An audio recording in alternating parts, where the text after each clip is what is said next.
back up in you, back in your face again, man. It's your boy Dub Q, your host with the most, man. And I'd like to welcome you guys to the Black Cat Panther podcast, man. Y'all already know what time it is. You see it. The schedule has now dropped. You can impact yourself and brace yourself for what's coming next. Look, make no mistake about it. You are in the right place. Before we get started, make sure you like, you comment, you subscribe to the channel, man. Show that love, man. Click the video right now and like the video. Let's get into it as we do. The Carolina Panthers, as you see, we have been listing out training camp coverage as we go. We want to make sure that we be consistent as we come through, giving you guys the latest with what's going on. And we just now, as seen, we just now dropped the depth chart, the unofficial depth chart. So I'm gonna flash it up before the screen.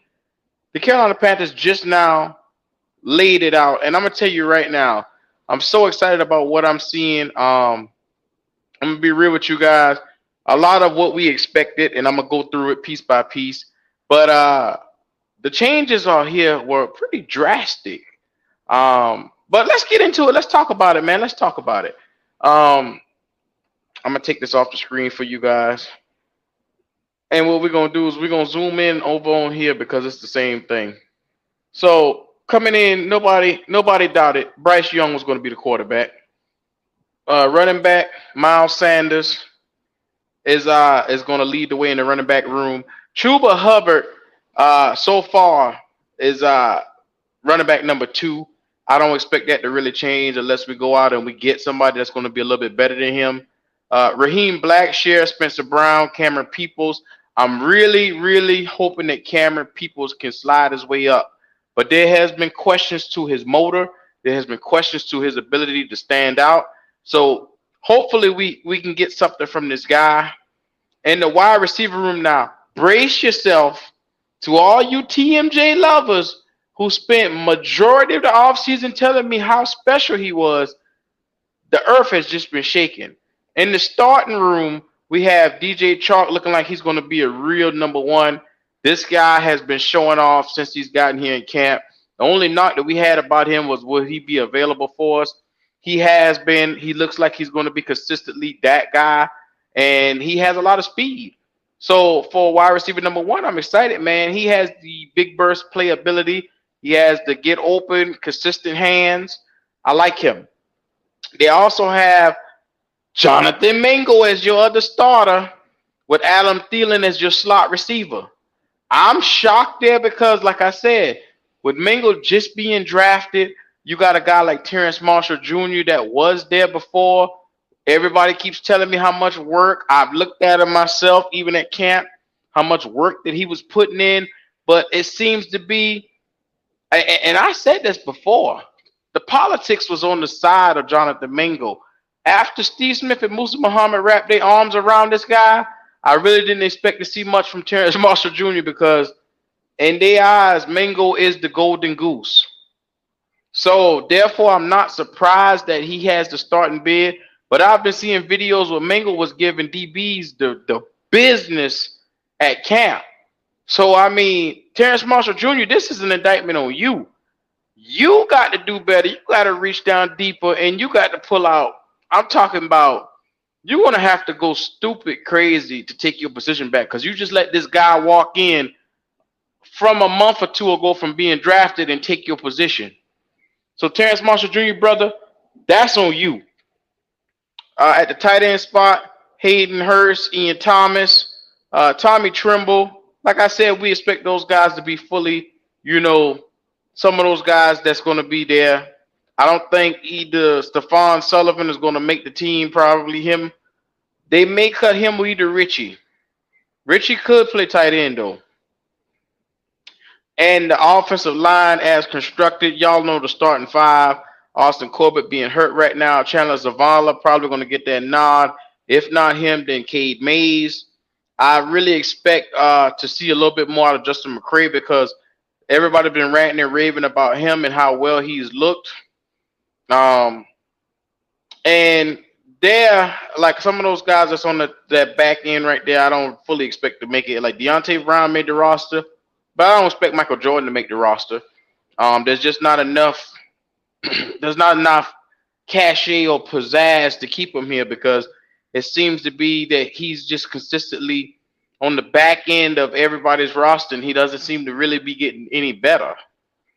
But the depth is there in the offensive line. Thank God we finally built it. It's starting to look really positive, and I really like what we have here. Now the difference on the defense, Henry Anderson seems to have solidified that left end spot.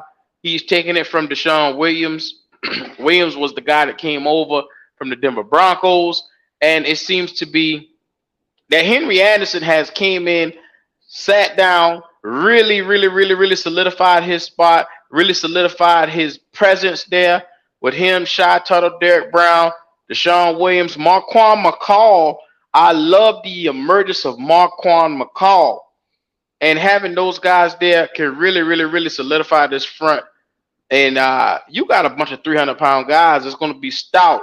It's going to be hard to really, block some of these guys because this was strong dudes. So I like where we sitting at on the interior on that line. Now you look at linebacker. You got Shaq Thompson. You got Deion Jones.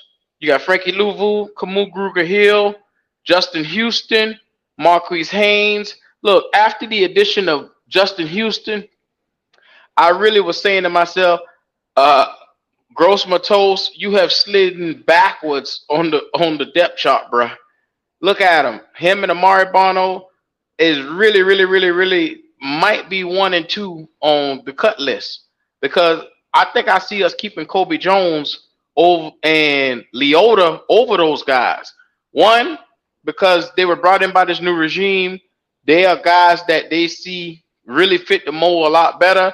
And from what you're getting from Gross Matos and Amari Bono, you can pull anybody off the street and get that. The production is just not there. Weak side linebacker, Brian Burns is going to always hold that down. DJ Johnson is the number 2 there. I love that because it gives him the time to really sit behind Brian Burns, really sit behind our guy Justin Houston, and really learn what it means to be an outside linebacker there. J.C. Horn solidifies that corner spot, which we know Dante Jackson, he'll be at the opposite corner spot, but that's barring injury. If he goes down, and like I said, this is what we all hold our breath for in this cornerback room. Who can we really get to come out? I'm really banking on Eric Rowe being a guy that if something happens to Dante Jackson, you can slide him up first. I have not bought tickets to the C.J. Henderson train. I don't believe in him. Him nor Keith Taylor. Keith Taylor can show more promise. I think in my eyes, and this is based off the eye test, Keith Taylor has a better chance of showing me more than what C.J. Henderson could. I believe that after 4 years, this guy is who he is. And that's why Jacksonville got up off of him. You've had 2 years here in Carolina to show really what you about, and you haven't done it, brother. So, after this season, which they declined his 5th-year option, I'm hoping that, we can move on from the C.J. Henderson hype, the train that's being pushed right now. Shout out to everybody that's believing in C.J. Henderson. You will be disappointed.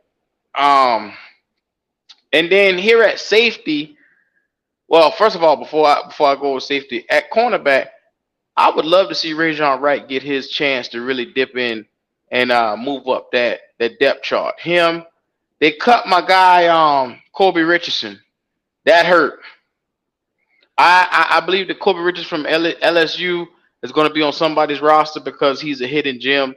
So shout out to you, brother. I know the deal. The Panthers just you really didn't get a chance with all these bodies. Because look at it, man. You got Stanley Thomas Oliver. He taking up space. Herb Miller taking up space. Mark Milton taking up space. Greg Maben taking up space. Mac McCain. These guys are all 3rd, 4th string, but they taking up space and they blocked a lot of the undrafted rookies that I thought had a better shot. And coming in here, they really took the spaces and really got, like I said, Kobe Richardson didn't have a chance to really stand out as much because you're not getting as many opportunities to do so.